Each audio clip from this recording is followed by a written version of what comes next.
O Senhor esteja convosco. Ele está no meio de nós. Proclamação do Evangelho de nosso Senhor Jesus Cristo, narrado por São João. Glória a vós, Senhor. Deus amou tanto o mundo que deu o seu Filho unigênito, para que não morra todo aquele que nele crer, mas tenha a vida eterna. De fato, Deus não enviou o seu Filho ao mundo para condenar o mundo, mas para que o mundo seja salvo por ele. Quem nele crê não é condenado, mas quem não crê já está condenado, porque não acreditou no nome do Filho unigênito. Ora, o julgamento é este: a luz veio ao mundo, mas os homens preferiram as trevas à luz, porque suas ações eram más. Quem pratica o mal odeia a luz e não se aproxima da luz, para que suas ações não sejam denunciadas. Mas quem age conforme a verdade, aproxima-se da luz, para que se manifeste que suas ações são realizadas em Deus. Palavra da salvação. Glória a vós, Senhor.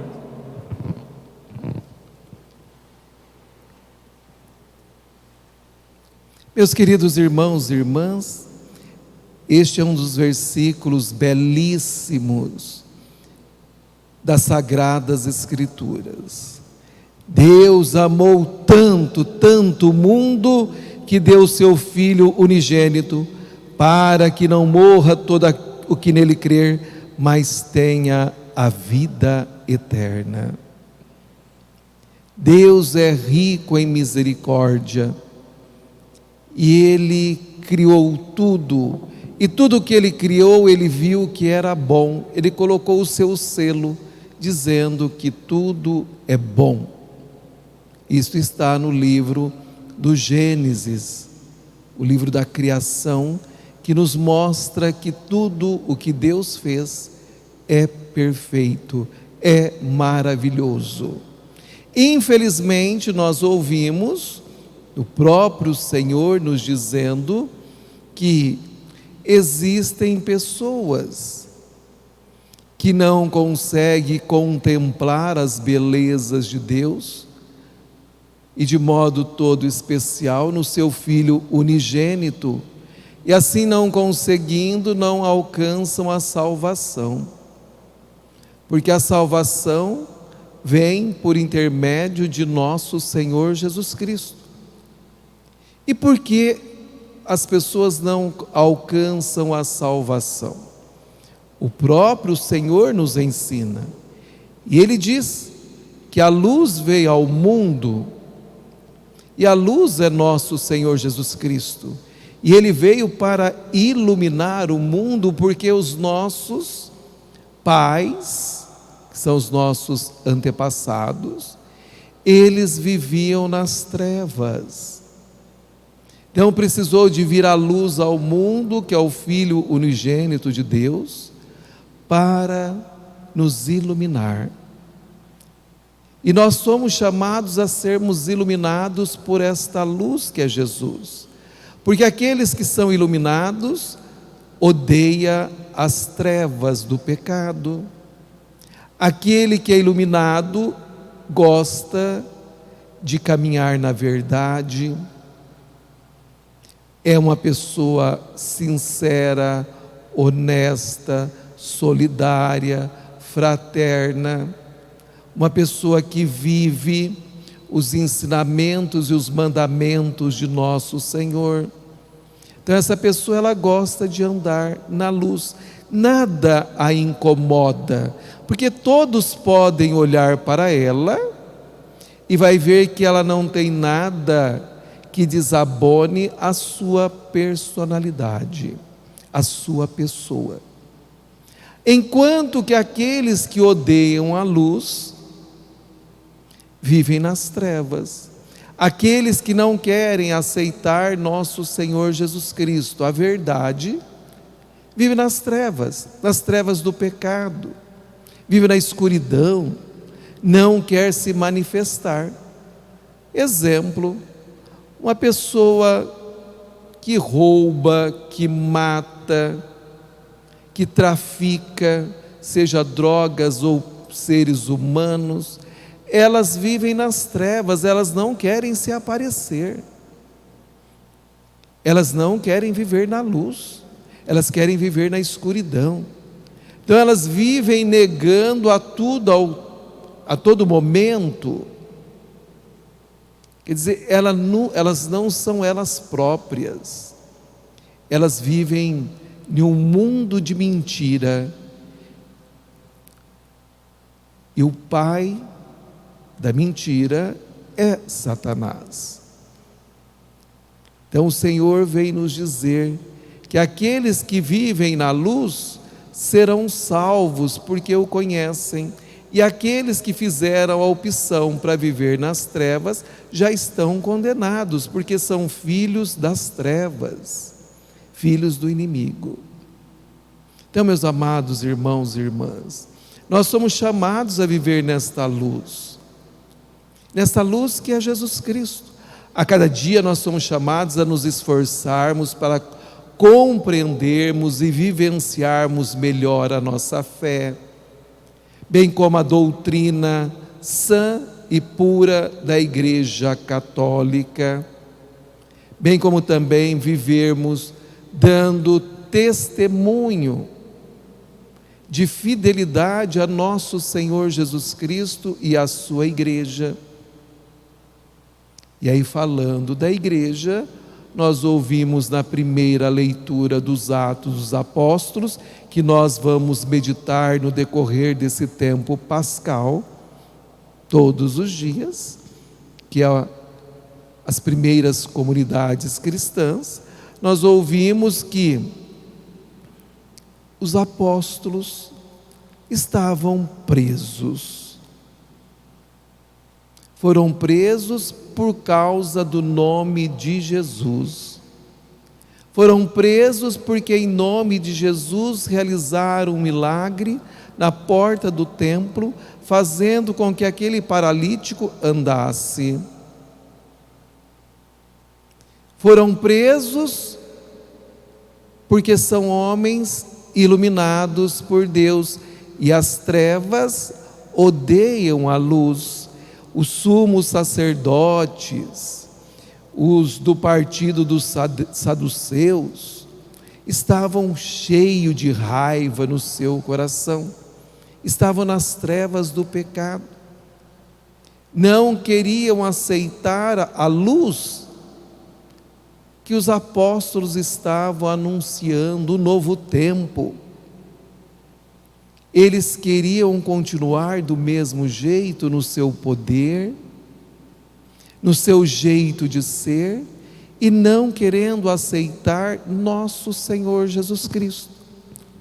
Como muitos hoje em dia gostariam que o Salvador da humanidade fosse um valente guerreiro e que viesse eliminar tudo e deixasse aqui somente os seus.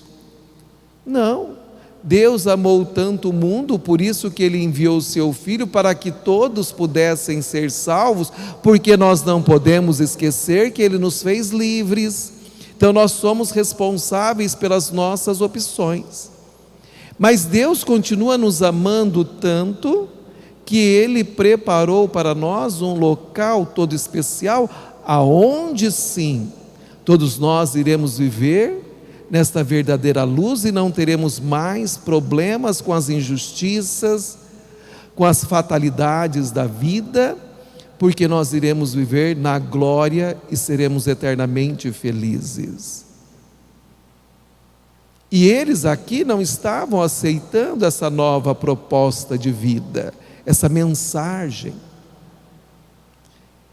E os apóstolos estavam presos, mas a comunidade sempre orante, comunidade é a igreja dos crentes que oram, que intercede ao Senhor, que clama, e Ele é um Deus que nos ouve, que atende sempre os nossos apelos, enviou um anjo, e esse anjo retirou os apóstolos da prisão.